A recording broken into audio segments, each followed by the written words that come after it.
Hello everyone, আমি স্বর্ণালী Toronto থেকে তোমাদের সকলকে জানাই শুভ রথযাত্রা। এখন বিকেলবেলা আর আমি বানিয়ে নিলাম প্রভু জগন্নাথের জন্য কিছু ভোগ। কানাডায় তো রথ কিনতে পাওয়া যায় না, তাই আমি লোকাল স্টোর থেকে একটা বার্ড হাউস কিনে আমার বাচ্চাদের জন্যই বানিয়ে দিয়েছিলাম রথ, নিজের ইউনিক স্টাইলে।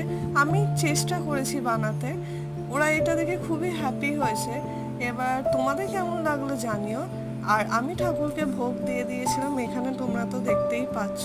পুজো হয়ে যাবার পর আমি প্রভুকে রথে বসিয়ে নিয়ে গেছিলাম আমাদের আশেপাশে একটু হাঁটতে। তারপর যখন আমি বাড়ি আসছিলাম, অনেকজনের সাথে দেখা হলো, তারা আমাকে প্রশংসাও করলো আমার এই রথটি দেখে। বাচ্চারা তো খুবই হ্যাপি হয়েছে। আর কানাডায় আমি এইভাবেই এই ইয়ার রথটা পালন করলাম। তোমাদের যদি আমার ভিডিও ভালো লেগে থাকে তাহলে একটা লাইক করে দিও। থ্যাংক